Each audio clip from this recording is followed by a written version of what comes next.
Ladies and gentlemen, this is Gaming.com video. We're going to address the Shellshock bug and discuss not only how you can tell if you are indeed affected by it, but also what Apple have stated in regards to the OS X and so on. So just to give you a little bit of background on this vulnerability is pretty bad.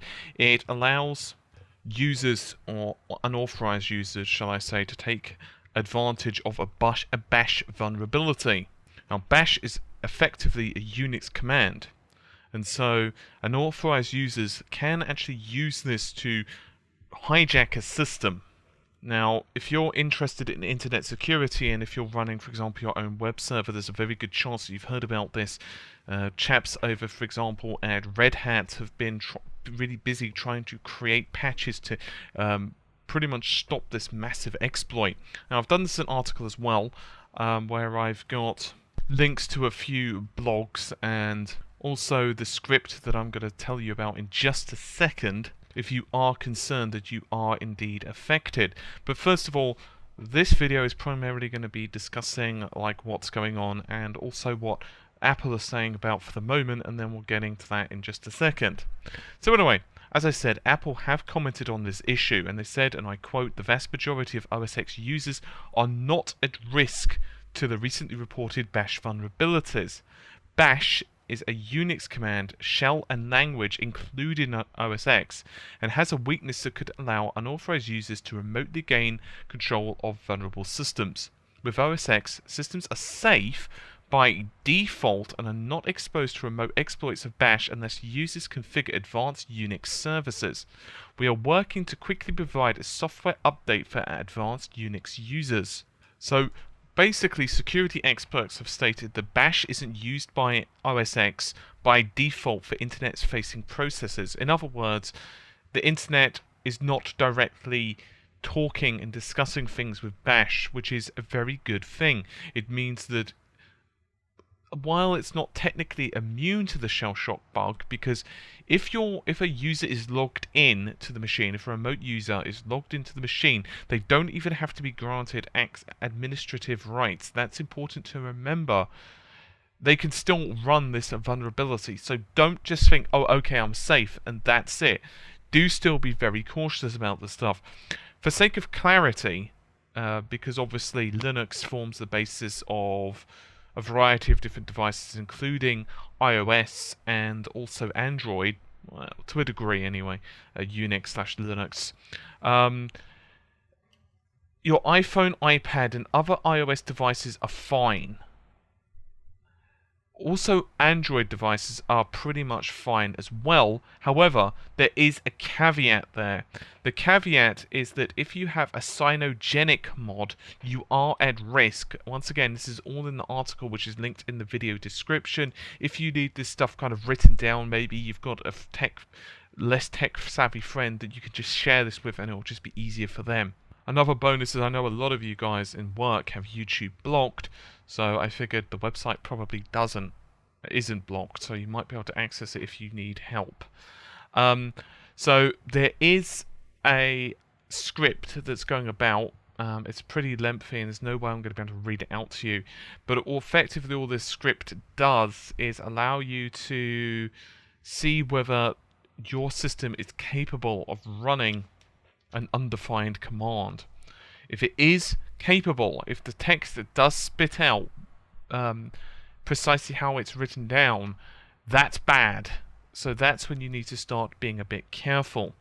Now I want to discuss with you about web server stuff. Web server stuff is pretty important. So here's the deal. If you're a website administrator, so this is assuming that you have a website and you're an administrator of it, so you have to take care of like the HTML and so on, but you don't access the actual virtual machine or whatever. So in other words, you're not doing the server side stuff.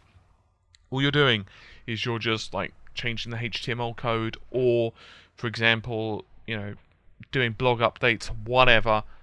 You don't need to do a damn thing. What you do need to do, however, is contact your web host, and you need to tell them or ask them, hey, what am I running? You might already know that anyway, because some cPanels, for example, do tell you this. And if you're running on a Windows, like a Windows VM, it's not even an issue. But if you are running on a Linux distro, ask them, hey, have you guys patched for this? Because if so, I've got bad news for you. You know, your system could be exploited, which is obviously really bad. So do ask that. If you are an owner of either a website and you own complete root access, so in other words, you have access to command prompt and remote desktop and whatever, or you are, you know, having a virtual machine for other purposes, whatever they might be. They could be for compute reasons, they could be for remote storage, they could just be because you feel like it. Make certain, drop everything, and the first and most important thing is you go ahead and patch this stuff.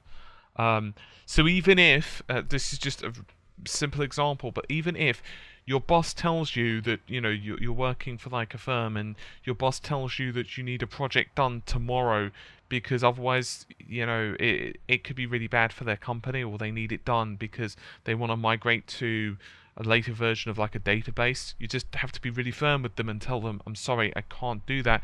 We need to get this vulnerability patched, because there's already people who are affected by this. There's quite a few people who have basically lost control of their systems remotely, and it's not good, basically, is what I'm trying to say, because this is how botnets are created. So finally, I'd like to discuss things from the perspective of a standard user. Basically, the typical stuff remains, right? One of the problems that Mac users in particular, and I feel Apple are really responsible for this, less so Linux users, because Linux isn't necessary. It's more the culture of Linux. But certainly Macintosh owners, this is pushed by Apple.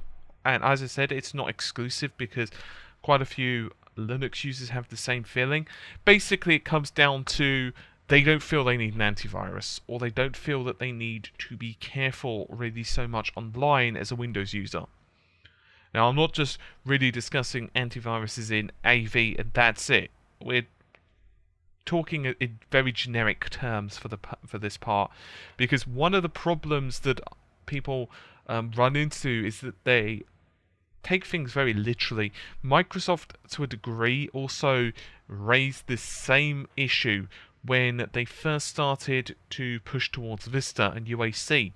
Because when UAC first came about, which theoretically wouldn't allow you to run things unless you're an administrator, or you basically will pop up. You know, sometimes if you're a Windows user, you'll know this.